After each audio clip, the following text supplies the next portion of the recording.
तो good morning guys. तो जैसे कि आप सब लोग जानते हैं कि ईरान में बहुत सारे प्रोटेस्ट हो रहे हैं और अमेरिका का उन पे रिस्पांस आप सब जानेंगे इस वीडियो में। तो सबसे पहले ये प्रोटेस्ट स्टार्ट कैसे हुए। वो स्टार्ट होना तो पिछले साल ही हो गए थे जब इन्फ्लेशन ईरान में बहुत बढ़ गया था। ईरानियन रियल 50% इन्फ्लेशन से गुजर रहा था। तो इसलिए तेहरान के ट्रेडर्स ने 28 दिसंबर से एक प्रोटेस्ट में पार्टिसिपेट करना शुरू कर दिया और वो 1979 के बाद से सबसे बड़ा इस्लामिक रिवॉल्यूशन माना जाता है। तो फिर आप जैसे जानते होंगे कि ईरान और इजराइल में वॉर हुआ था, इसी कारण जो बढ़ता इन्फ्लेशन था वो और बढ़ गया और इकोनॉमिक सिचुएशन ईरान की बद से बदतर हो गई। इसलिए इस इकोनॉमिक एंगर एक मेन रीजन माना जाता है इस प्रोटेस्ट को। ये पहले तो बता दूं मैं आप सबको कि ये प्रोटेस्ट बहुत सीरियस है। वो अक्रॉस 31 प्रोविंसेस 100 सिटीज में बिखरा हुआ है। पहले तो वो तेहरान से स्टार्ट हुआ, फिर बाकी कंट्रीज के लोग भी उसको ज्वाइन करने लग गए। Over 600 protesters are killed in just 2 weeks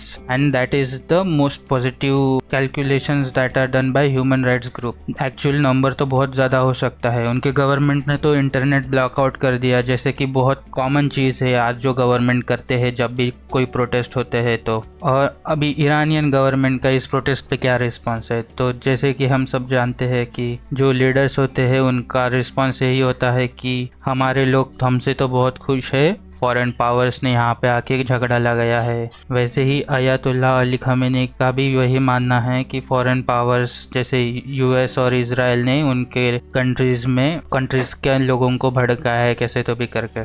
उन्होंने सिक्योरिटी फोर्सेस को लाइव एमिनेशन और मास अरेस्ट के लिए परमिशन दे दी है। और despite this unrest there are no confirm science yet of complete regime collapse, but it is actually जो अयातुल्लाह अल Khamenei है वो बहुत सालों से ईरान के तानाशाह है और ये जो प्रोटेस्ट है वो 1979 के बाद सबसे बड़ा प्रोटेस्ट है। So I think the government might be failing and this regime might collapse soon, hopefully for the Iranian peoples। And Trump और यूएस पोजीशन इसमें क्या है, वो ट्रम्प बोल रहे हैं, ट्रम्प का तो रहता है ये चालू, वो बोल रहे हैं कि अगर प्रोटेस्ट पे अगर आप ऐसा हमला वगैरह करें तो यूएस भी मिलिट्री एक्शन कर सकता है ईरान में। पर वो तो ट्रम्प है, ट्रम्प कुछ भी बोलते हैं। बट वाइट हाउस जो है उनकी डिप्लोमेसी बोल रही है कि मिलिट्री फोर्स वो एक लास्ट रिजॉर्ट होगा। तो हम यहाँ से इम्प्लाई कर सकते हैं कि US will not attack just like he did with Venezuela. और वो कर भी नहीं सकता क्योंकि वेनेजुएला एक बहुत छोटी कंट्री है और ईरान इज नॉट वेनेजुएला। वो साइज में भी एटलीस्ट वेस्टर्न यूरोप जितना होगा और बहुत बड़ी मिलिट्री पावर है। जैसे कि आपने जब ईरान इजराइल वॉर हो गया था तो इसराइल को उसने शांत भी कर दिया था मिलिट्री अटैक में।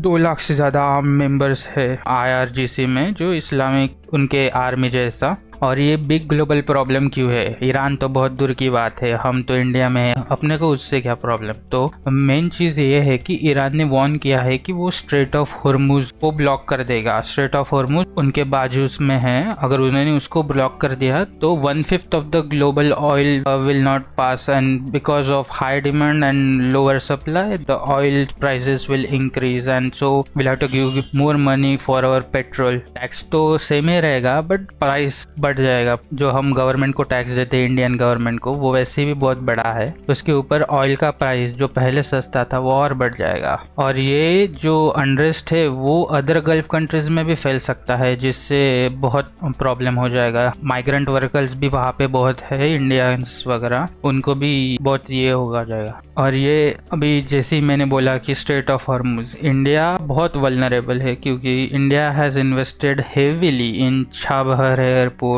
North south corridor and regional trade routes, और ये सब रिस्क पे है। और यूएस सैंक्शंस और military actions could disrupt India Iran trades and energy security. Indian Iran trades हुआ है तो ये जो यूएसए जैसे देश है वो बीच में आके they will force India to not help to break this India Iran trade deal and will impose more sanctions on us. That will be our loss. So that's all. This was about Iran protests that are happening, and according to me it's better to not have a dictator at all. Thank you.